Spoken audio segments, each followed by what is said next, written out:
Hey there, Teacher Aaron, spoken word followers. I have an awesome story for you. I hope you're ready. Little background. Still have the hat. Maybe I should tie it like this. Probably not. well, we'll leave it down like this, okay? All right, I'll be good. um, here's the story.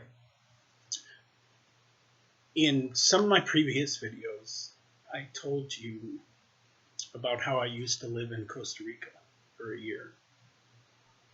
What I'm not sure if I mentioned or not was how, while I lived there, I found a dog on the beach, and she was really sick, and I brought her back to health, and she started to come to school with me every day, and my students would read books to her. Anywhere I'd go, she would go with me, and it was so cool to watch this transformation of this really sick dog into this healthy, vibrant, awesome dog that's still alive today. I wish I could put her in the video here right now for you, but she's actually over at my mom's house, so that to keep my mom company for now, and she's got a big backyard to run in, and so sometimes she'll stay with me. Right now she's not. I'll show her to you in another video, something to look forward to. But yeah, so a couple pictures, and then I have this story to read to you that I think you're really going to enjoy. My first picture for you is of Laika. Yes, Laika. That's she doesn't look too good, does she? That was about a week after I found her, and was at school. She was super sick. Here she was at my apartment on the beach in Costa Rica. You can kind of see how her ribs are see-through. She's starting to get healthier. Oh my gosh, she was covered in ticks. Had a horrible urinary tract infection. Like, her iron was so low she could barely walk up the stairs. Here she is. She was a little healthier. One of my students and I reading Boom Chicka Boom Boom with her. I think that's the name of the book. You know, the one with all the letters and the palm trees. And then two more pictures. You start talking about your dog and you can't get me to shut up. So I'm sure if you're a dog person, you understand. But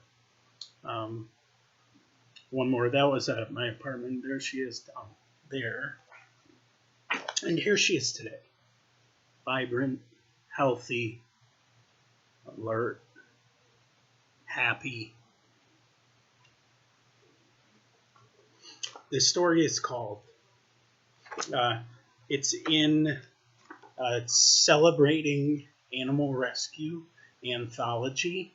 This is by Splattered Ink Press. The editors are Janet Vormatag and Tricia McDonald. Celebrating Animal Rescue.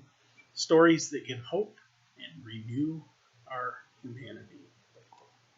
The story is called Love is Love's Gift.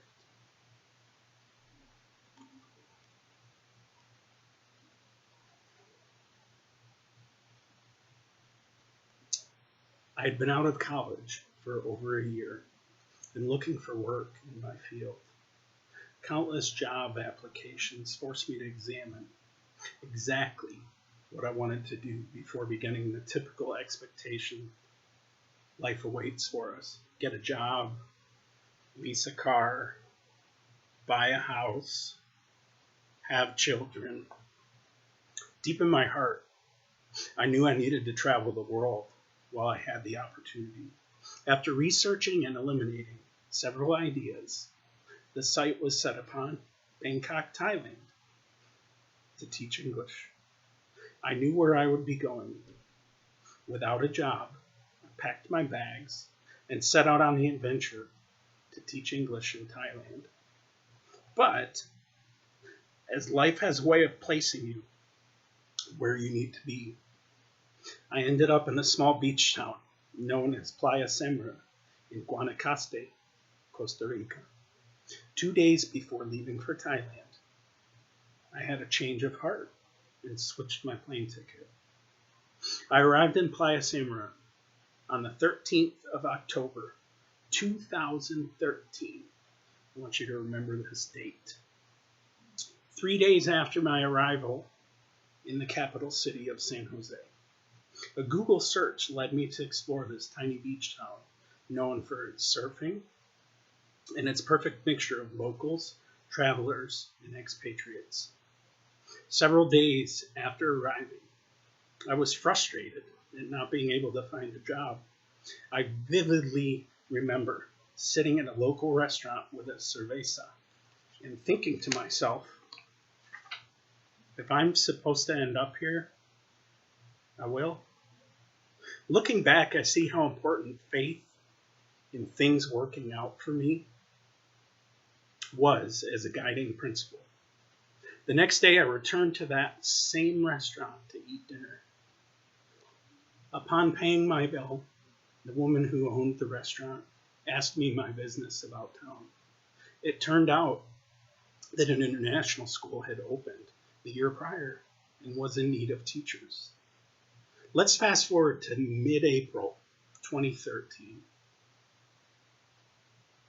I'd been living in Samara for 6 months and teaching English. Mid-April 2014. You're like, huh? Let's fast forward to mid-April 2014. That makes more sense. I'd been living in Samara for 6 months and teaching English to first through third graders. The Easter holiday called Semana Santa arrived, and with it, my mom came to visit me. I'd been living by myself in a beachfront apartment teaching at Moreas International Homeschool. But despite having the ultimate place to live and a way to support myself, something was still missing, and I couldn't put a finger on it. I felt so lonely, unbalanced. I gave so much of myself to the kids that I never stopped to think, what should I give to myself? My mom and I walked up and down the beach many times in those 2 weeks talking about life and how I could best help my kids to grow and blossom. The truth is, the students I taught were very mentally and emotionally draining at times, until I learned to reach them with love. In order to teach them properly, I had to find a way to reach out to each of them at an individual level so they cared about school and looked forward to learning in my class. That's the next part of my story. Finding a dying stray dog, falling in love with her, and in the process, becoming more whole. Playa Semra has a lot of stray dogs. In fact, within Samara and the towns surrounding, the stray dogs are such a problem that it's common to see emaciated and undernourished dogs roaming around with no home. The dogs found on the beach are no exception, not to mention the ticks that carry a deadly disease called tick fever. I'd been talking with my mom about adopting one of these dogs, but I was worried about how I'd bring it home to Michigan. I realized how great I was coming up with excuses why I shouldn't adopt one rather than why I should. I started searching for a dog to adopt, and I found one. But someone had adopted the dog just the day before me, and they even had my same first name. While my mom and I were floating in the ocean and talking about it, she said to me, "When God thinks you're ready for a dog, one will show up." As the next week went by and we looked at some other dogs, I still couldn't find one. The last day my mom was in town was Easter Sunday. For Christians, it's a day that symbolizes new life and new beginnings. 1 hour before she was leaving in a taxi to the airport, she mentioned that she'd seen a dog lying under a table on the beach.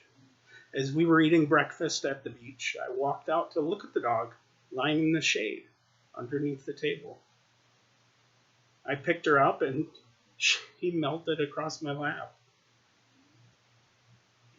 At that moment, I knew that she was the dog for me.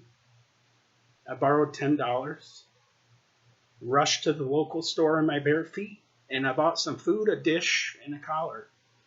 The store was out of leashes, so I got some rope from a fruit vendor in the street. I put the water down for her, and we said, maybe if she drinks for me, she's my dog. She drank. I put the food down. Maybe if she eats for me, she's my dog. She ate. I tied the twine on her collar. Maybe if she walks for me, she is my dog. She walked. As my mother was rolling away in the taxi back to the airport, I stood there, shoeless, with a bag of food and a piece of twine tied to my new dog. After taking her to the vet, I learned she was in bad shape. Her ribs were hard against her skin. She was covered in ticks, her ears full of mites, belly full of worms, hair falling out, and a really bad urinary tract infection. Her energy was so low that she could not walk 5 stairs off the beach into my apartment. So I carried her. Once she was healthy enough and had no more worms, I began to bring her into my classroom every day.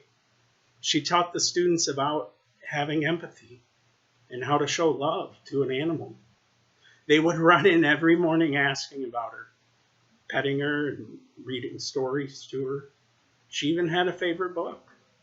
Over time, I began to come into my own as a teacher, and the students' behavior began to drastically improve and calm down. They loved to read to her. She went on field trips with us and was a constant source of calming, motivational energy for my classroom.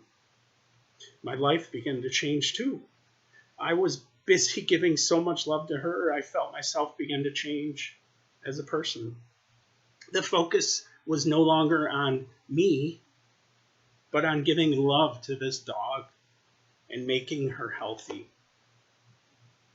Every day I would check her for ticks and walk her on the beach. I would sit next to her and watch her eat and drink.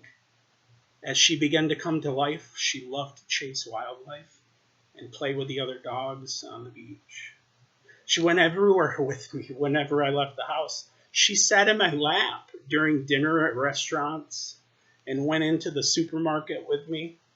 She was an extension of me, and I started to love her like a child. The day I got her fixed, the veterinary came to my house with his pickup truck. He pulled a small 4-legged metal table out in a toolbox. She got her shot to fall asleep and was shaved and prepped for surgery. The doctor splayed her out with ropes on each leg across the top of the metal table on the high ground of the beach. He sanitized and cleaned everything for the surgery. And right before he made the incision, he made the sign of the cross across his chest. I watched the whole surgery and I felt as anxious as I imagine a parent feels watching their child go into surgery. But the school year ended soon, and with it came my time to return home to Michigan. Right before I left, I learned that Leica used to have a previous owner and had run away. And she was born in the middle of October, right around the time I arrived in Samara. With the consent of the previous owner, Leica came home with me on the airplane. As she looked out the window of the airplane in my lap, I whispered in her ear, Leica, you are going to have a wonderful life, and you will never be hungry again. We fell asleep together looking out the window. And she has never let a day go by without showing me how grateful she is. And I show her how grateful I am for her getting well and coming home with me. She reminds me every day of the power of love. Saving one dog will not change the world, but surely for that one dog, the world will change forever. Karen Davison.